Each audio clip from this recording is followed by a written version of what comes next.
Hey there. Yeah, E. At me already. Yes, I am. Hey, just this game felt like just maybe more than one game. With you, like afterwards on the court, you got emotional there. Just what was in that, and how big? What was this game? It was about us. Like I keep saying, it's never about anybody else. It's about us just putting games together for ourselves. And that's a really great team. And it was for us, it was just more so executing the things that we've been working on for the past 2 days because we don't get to practice. We finally got 2 practices to practice. And we were locked in. And today, that showed. So the emotions for me at the end was more so just me getting back to who I am, being on a team that appreciate everything that I do, a coach actually believing in me and allowing me to just be me. Unapologetically. So that's why I was emotional. And the love from Seattle has been crazy, man. It's immaculate. I just feel good here. I'm happy. Everything is just clicking. I was going to throw something like that at you, Erica, but I will give you the break here. Thank you. Nneka, how did you think you guys did handling the Fisher Collier? Obviously, she got a good amount, but as Noe talked about pregame, she had to earn everything that she got tonight. What did you like about how you guys defended her through something like that, or saw Dom there a few times?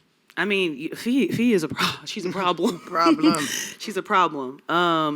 I think that in the beginning, we were trying our best to, get her off of her spots. I didn't really guard her much today, but I thought Ezzy and Dom did an amazing job on her. She's just one of those players that's going to score. Yeah. And so dictating how it happens is kind of the name of the game. So trying to basically, crowd her, make sure that she's not too comfortable when she catches the ball was what we were trying to do. Yeah. And I think that they did a really good job at perhaps maybe reducing her efficiency in that way. Yeah, we'll bring it right back to you. What is it about this team, though, that does seem to bring out the best in you? Because not just tonight, where it's an excellent game for you, it's been a good start to the season all around. Why do you think this has been such a good home for you in the early goings? I mean, it's my teammates. I think I said in the arena, we like each other. We accept each other as we are. I'm crazy some days. I can never really take a day off of my craziness. So, and no, we ain't doing that. Okay. Looking at me crazy. They just accept me for who I am. And as you know, I played with Pokey in 2019, who helped me become an all-star. So she's always in my ear saying things that I can't say out loud. That kind of gets me going. And I think the biggest thing is Skylar. Just being able to embrace me and share it with me. She's so unselfish. She allowed me to be me. I allow her to, to be her, and we received each other in that way. But she's been huge for me. She's always talking to me, just giving me that confidence just to be who I am. And that's really it. Sky, the coaching staff, and my teammates just allow me to be me. And when E can be E, it's Erica, not going to let up here on the questions for you. With the tag Easy 4-3Z. Can you walk us through that three? And it seemed like you caught it in rhythm and shot it in rhythm. So did it feel like it was going in as soon as it left your hands? Honestly, maybe 2 plays before that, Noe was just shoot the ball when you open. And that was the one thing that was going through my mind. I passed it to Nneka. She passed it back to me. They kind of was in the zone. And when she passed it back to me, I said, if I don't shoot this ball, Noe going to get on me. I'm probably going to come out of the game. So I'm like, it got to go. That was the dialogue right before you shot it? Yeah. Really? Mm-hmm. Well, that's a lot of talking before you take that shot. You have no idea, Nneka. I be talking. But it was really just that reminder of Noe just saying, shoot the ball when you open it. And I was open, and it was one of those daggers. Nneka, what does this message kind of send to your own team, your locker room, with a win like this, especially in a game where it's not like Minnesota played poorly. They shot nearly 50% from 3. They played really well, and you guys still beat them. This is a championship contending team. And not just this team. It's an organization. I've been playing against Minnesota for 14 years. I've been playing against Cheryl for 14 years. She knows what the hell she's doing. Her players know what they're doing, and they run what they do very well. Noe said before the game that we cannot make mistakes because Minnie's the type of team that's going to capitalize on those mistakes. Yep. So for us to be able to, I think, maybe match the aggression by putting points on the board. It was a very high scoring first quarter and half, really. needed to tighten up our defense in that way. But for us to be able to manage the tempo, manage the runs, and stay present, stay present within each possession, I think that's a huge step in the right direction for our team. Yeah, Nneka, I'm going to stay with the team concept. See, I'm going to see if I can put all this together. When you're a basketball savant, how important is it when players are allowed to be themselves and how that carries onto the court? Because this was a team victory. Right. Everybody that got on the court, showed up. And just how important are those two things together? I think they're vital. I think it's very vital. I mean, you see how E is describing her experience here. It's something that I've always wanted when I'm on a team. I've been on teams where that wasn't always the case.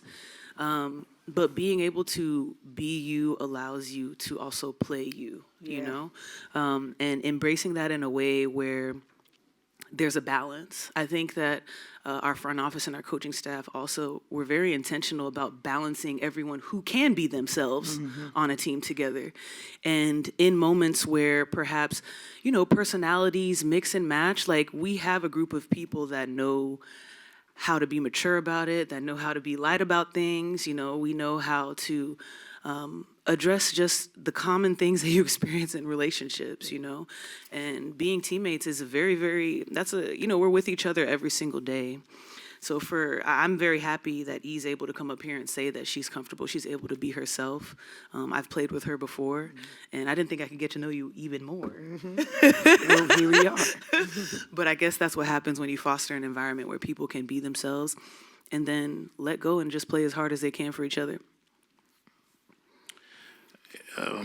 E-Dub, we talked a couple weeks ago, and you told me about the conversation you had at the beginning of the season with Noelle Quinn about what she expected from you, what your role would be. It looks like you're filling that role pretty well because your time is only going up. Talk about how that relationship with your head coach allows you to flourish and be yourself, and it helps the rest of your teammates as well. Well, Noelle is pretty quiet, and I'm not. So You think she's quiet, or you think she's just soft-spoken? soft-spoken, but quiet too. Okay. Remember I told her to put some bass in your voice? I can't Yeah, hear you're you. right, You know what I mean? But I think for me, more so just getting to know Noe after every practice. I always tell her to give me 5 minutes. However, it don't be 5 minutes. It may be 10 minutes. It may be 20 minutes. But I think for me, I think I'm also helping Noe to kind of get outside of herself to, connect with players even more like me because I'm new. So me just having those small conversations, just trying to figure out what she wants from me every day. And my roles are just being the connective chief, being an extension of the coach, and just hoop. And I think I've been doing that. I even hold Noe accountable because she'll come in the locker room and don't high-five me, and I'd be looking at her like, Noe. She was like, okay, connector in chief. She slapped my hand. So I think just building every day, just having small conversations with her, even if it's just me asking her how she's doing. It has nothing to do with basketball. And I think those conversations is allowing her to trust me even more on the court. Hey, just at the end there on that last basket, was there? It's Commissioner's Cup. Point spread matter. Yeah. Point spreads matter. So could you sort of explain that? It felt like they took exception to all. I mean, it's Minnesota. They 9-0, so they don't expect anybody to come at them like that. But it's a point spread. We lost one already, so we're trying to get our points up. So not to disrespect anybody, that's not who we is. Like we not that. We're just playing basketball. We doing what we need to do. It was solely to get the point, not to disrespect anybody. All right, last question. We'll go to Zoom. Christian. Hi, Nneka and Erica. Just kind of wondering, based off what Erica said about Seattle feeling like home, Nneka, does that remind you of how you first joined Seattle last year, how you felt when you joined? Oh, yeah, absolutely. I even think, it's even probably fresh now because we had an amazing interaction with our fans yesterday. And just being around this community of people who love the Storm so much, love basketball so much, and love the city, I think what makes Seattle so special, too, is that, when I had the opportunity to decide to go somewhere else when I left LA, I don't know, I'm just a West Coast girly. You know what I'm saying? I've been in the Bay, I've been in LA, now I'm in the PNW. And there's just something about the West Coast that now feels like home, and I'm very grateful that I'm here in Seattle. Thank you, Nneka. Thank you, E. I think it was the last game you said in particular with Dom that she grew up in that game. Just did you feel that your team, did something happen in that fourth quarter?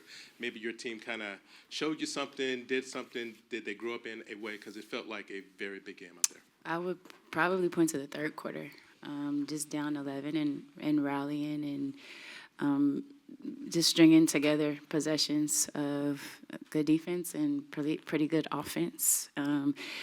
Specifically with Dom, it is good to see, like, the moment isn't too big for her. And if you think about who she's been having to defend already, like Asia, she got switched on to Chelsea, Satu, and now Fee. The professional career that she's had early on, I think, has set her up to for these particular moments, and obviously, getting better in games, and she's going to continue to grow. But to have veterans around her that help with the trajectory of her growth is important. And as a whole, like the resiliency of the team to rally, never say die. It happened on the defensive end, and then we were able to take care of the basketball and really execute on the other end, make really good plays. But down the stretch, a deflection from Gabby, rotations, contests, and the rebounding, fueled by Ezzy today. It was really good to see a lot of great performances all around.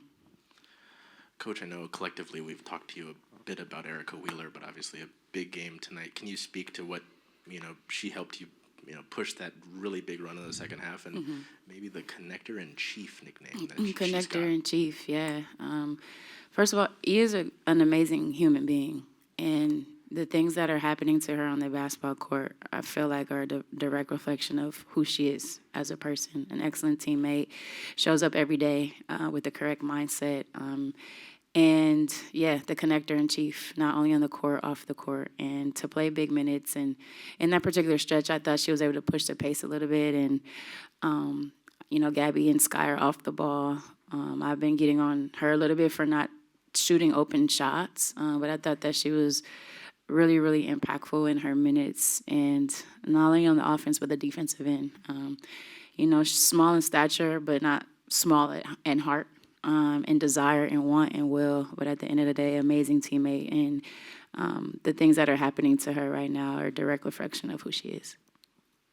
You mentioned after the Aces win them as a measuring stick with Minnesota's undefeated start and then the Commissioner's Cup stakes. Yeah. What kind of measuring stick was tonight? Another big one. Minnesota is a great team. They're a well-oiled machine. They play with so much continuity. They move the ball. You make a mistake and they make you pay. And I think the measuring stick was whose discipline is going to prevail today, because you look at Cheryl Reeves' team, like their defense, they're so disciplined, and they're so disciplined in what they do in their system. And today we had to match that or exceed that, and to be able to score 90 and relatively hold players to their averages, I think that's super important. And then the details of the things that we need to get better in, our turnovers, our rebounding, the things that we've been emphasizing, to be able to do that against the number one or top team in this league shows where we are and where we can be. And we have a lot to build from in this particular game. What message does this say to your team, to the ladies in that locker room, that you can win against a quality team like Minnesota when they're playing very well? And how bad did you want this one? Yeah. There's a few layers for today. There's Commissioner Cup, we're at home, and we want to get on a streak in a row. And I talk to you guys a lot about the wins and the losses, but there's a way that we want to be playing. And today that feels really good. The first part of your question was, what does it say to our team? Yeah. It means like our standard has to remain this no matter who we're playing. So against a Minnesota and against a Vegas, our same energy and effort has to come against any team, because in this league, everybody is a pro and on any given night can win games. So the amount of focus and fortitude and resilience, plus the execution of that, not just playing hard, but being very efficient in what we're doing, except for the free throw line. These are the things that we're continuing to emphasize and harp on, and just the growth in it. It just showed in a game like this, so super proud of our group. Coach, the X's and the O's and everything you're talking about is really important, but the other part of your job as a coach is to put together a team that has self-expression off the court, which then relates to a game like today where everybody contributed. Can you talk about that and how you've kind of nurtured that? Yeah, I mean, it's very intentional. We were very intentional in the offseason with wanting to build our culture, and everyone who is on this roster is committed to that. And I've talked about it on day one. When you put on a Seattle Storm jersey, there is a standard of excellence that is expected. And to have a lot of buy-in matters, but it's them as individuals. Like, they want it, the way that they are intentional about their off-court touch points, to the way that they communicate with each other in practice during games. There's a respect and a continuity and a chemistry that is happening because everybody wants the same thing. And for me, it makes my job easier when that is happening. They're coaching themselves, they're talking through things, and the culture was huge emphasis in the off season. And I feel like right now we are really, really, I don't want to say executing that, but we're feeling it, and it's showing in our play. To follow up on that, Coach, Erica told me you guys had a conversation before she came here, and you specifically laid out what your expectation was of her, and let her know kind of this is what we do here. How are you seeing her that relationship express itself now? What are we, 3.5 weeks into the season? Yeah, speaking with E in the off season, just wanted to be transparent and clear, because from her experiences in the league, that's all she wanted from a coach. Just be truthful, be clear, and she's gonna do exactly what I ask, and that is what it is. I'm asking her to be 100% authentically herself. I'm asking her to provide us some energy and play at a high level on both ends of the floor. And we talked about this a few days ago. It's like in this league, you have to pivot. And our pivot has been big. You think about like Lou's injury, going back to Jordan Horson's injury, Nneka's injury, now Lou's injury, and how the draft shook out, who we drafted. We've pivoted a lot, and within that, E has remained true to herself, true to the commitment of this team. And our touch points are always, I'm very truthful with her. She has a lot of experience with Pokey, obviously having coached her, but it's been good to have a bond that can just not only help, her on the basketball court, but also in life. And I think, again, she's an amazing person. She's meant to be here. She's meant to be in this league, still playing at a high level. And the communication with her is always going to remain how it is. And that's going to continue to help her as well. Hey, Coach. In a complete team win like this, how do you build on or view the improvements that you still need to make in a win like this? Yeah, one of our goals today was to start and finish quarters. I think in the third we had a little bit of a lull. And so I think I can point to that to assess like how we are doing in that category. The other emphasis has been rebounding, and today we did a better job. And hopefully from here we're kind of going to build upon that. The last is our turnovers, and I think that a lot of that is controllable, And I know we want to play up-tempo and fast, but there are things that we have to be mindful of if we want to be a good offensive team as well. So, yeah, just continue to build upon the things that we're doing well. Not shooting a lot of threes, right, Jeff? But if we're efficient in those, that helps us as well. That helps us as well. The other thing we need to work on is our free throw shooting. It's been a little bit down this year, but I think that will improve the more we focus on it. All right, final question. We'll go to Zoom for Andrew. Thanks a lot, Michaela. Coach, was that the most enforcing play that Ezzy has? Yeah. Period. You don't even have to complete your question. Yes. Sorry, what's the last part of your question? Yeah, just your thoughts of her playing that physical. Is that the most you've seen her play physical like that? Yeah, I, during our pregame connection talk, I really encouraged or challenged Ezzy to be active today. And I didn't say active offensive, I didn't want to equate activity with points. I wanted to equate activity with her rebounding, with her cutting. And because of that focus, I feel like, the 3 blocks, is it 3? 3 blocks that she had, monster blocks, her finishes today, the force within that. I think when her focus shifted to the activity, that breeded something different. And I don't want her to get concentrated on making or missing shots. But what Ezzy does sometimes is not always show up on the stat sheet. I also challenged her to guard Fee today. And I thought that she was very good in her minutes, very solid in her coverages, and really impacted the game like we know that how we know Ezzy can impact the game. So it was really good to see the force. Thank you, Coach. Thank you.